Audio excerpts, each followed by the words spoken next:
Chers adeptes du jeu des rois et de la dame, bon retour ou bienvenue sur Seven's Rank, la chaîne à l'audimat qui porte bien son nom.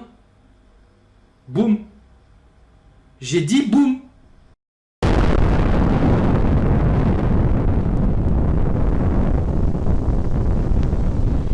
Ah quand même hein. Donc aujourd'hui, nouvelle vidéo à mettre sur le compte de notre série sur les pièges d'ouverture. Et laissez-moi vous dire que c'est une très bonne chose, puisque cela va nous permettre de faire le lien entre cette vidéo-ci et la vidéo précédente, consacrée à la plus ancienne partie jamais enregistrée.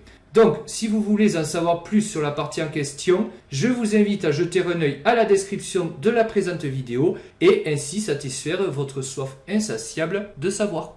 D'ailleurs, si je veux spoiler un peu et entrer dans le vif du sujet en même temps, les auteurs du manuscrit où est décrite cette fameuse et très ancienne partie, Francesc de Castellví et Narcís Vinyol, ce sont eux au demeurant qui l'ont joué, décrivent l'ouverture de la façon suivante, je cite. Le combat commence. Le pion du roi rouge s'installe au centre de l'échiquier. Le pion de la reine verte lui conteste ce centre. Par rouge, on entend bien évidemment les blancs et par vert, les noirs. Et pour celles et ceux qui l'ignoreraient, cette série de coups, donc 1 E4 pour les blancs contre 1 D5 pour les noirs, s'appelle la défense scandinave. Intéressant, n'est-ce pas? Alors d'abord, quelques mots sur l'idée générale de cette ouverture. Par D5, les noirs frappent immédiatement les blancs au centre puisque le pion E4 est attaqué, les empêchant ainsi de donner libre cours à leur jeu. Puisque le pion E4 est attaqué, les blancs ne vont pas perdre de temps et ils vont immédiatement échanger au centre par la prise en D5. J'en profite pour préciser qu'après D5, les options D4, le gambit Blackmar-Dimmer, cavalier C3, l'avance au centre, cavalier F3, le gambit Tennyson qu'on a déjà vu dans une vidéo antérieure, D3 ou encore C4 sont toutes des options considérées par la théorie comme inférieures pour les blancs, raison pour laquelle le grand coup reste E prend D5, l'échange au centre. La plupart du temps, les noirs vont récupérer de la dame, même si l'option cavalier F6, le gambit dit scandinave, est tout à fait possible. Après dame prend D5, l'option à l'étude dans cette partie, les grands contours de la partie se dessinent et les noirs, qui ont immédiatement attaqué au centre, contrarient le jeu naturel des blancs qui aurait pu être possible après par exemple E4, E5, cavalier F3, attaquant le pion noir central. Ce qui signifie que l'avantage du trait pour les blancs, c'est-à-dire le fait de commencer, n'est déjà plus aussi évident. Alors me direz-vous, pourquoi les noirs ne jouent-ils pas tout le temps la défense scandinave dans ce cas? La réponse tient dans le conseil que l'on donne trop et pas assez souvent aux débutants paradoxalement. La dame est sortie très vite et au centre, elle va être exposée à l'attaque des pièces blanches en voie de développement. D'ailleurs, les blancs ne vont pas bouder leur plaisir et ils vont tout de suite attaquer la dame par cavalier C3, gagnant du temps sur cette dernière, forcée de se déplacer à nouveau et donc perdre du temps.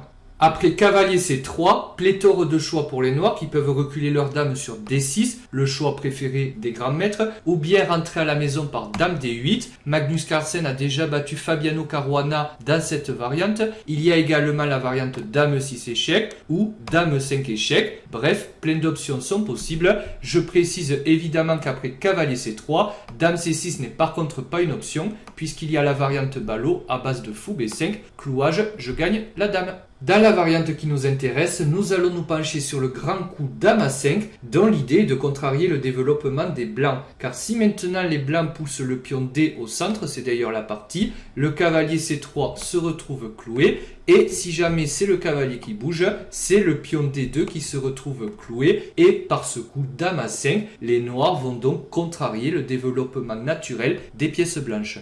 Les blancs vont quand même jouer D4 prenant possession du centre, les noirs vont répondre cavalier F6 développant leurs pièces sur leur case naturelle et dans cette position il y a deux coups principaux, il y a fou C4 pour attaquer le talon d'Achille des noirs sur F7 ou bien le coup de la partie cavalier F3, on développe tout de même nos pièces sur leur case naturelle et on va se hâter de faire le petit roc avec les blancs.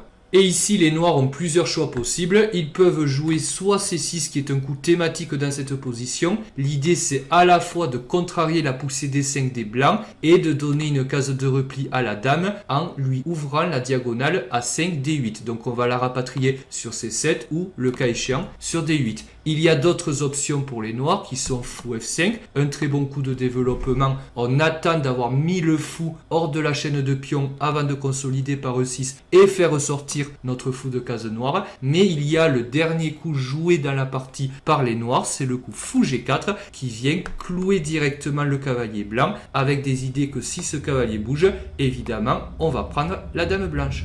Après fou G4, les blancs vont poser la question au fou et ils vont jouer le petit louf ou luft H3, attaquant le fou. Donc soit le fou recule et il conserve le clouage, soit il s'échange, soit il s'en va. Mais les noirs vont jouer une quatrième option et c'est de là que va partir le piège, puisque je n'oublie pas que nous étions quand même censés parler de ça au départ. Donc les noirs vont jouer le coup dame H5 et ils vont essayer d'être plus malins que les blancs, c'est-à-dire qu'ils vont rajouter une pression sur ce cavalier et maintenant le pion H est cloué puisque derrière se trouve la tour. Donc, amis internautes, je vais vous laisser mettre la vidéo sur pause si vous désirez chercher et trouver par vous-même la réfutation au coup dame H5 des noirs. A tout de suite.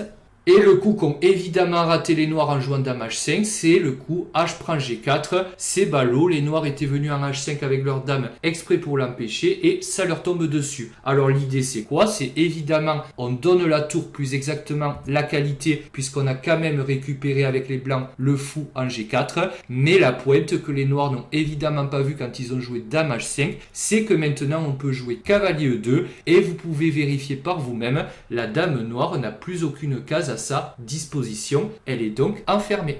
Bien sûr, on ne redoute pas la prise du pion en G4 par le cavalier qui récupère un pion, qui ramène le cavalier noir vers le roi blanc et qui semble libérer l'accès à la case H5 pour la dame noire. Le problème, c'est qu'il y aurait cavalier G3 qui intercepte cette case de fuite, attaque la dame qui est toujours enfermée et si la partie n'est pas gagnée pour les blancs, en tout cas, elle est gagnante.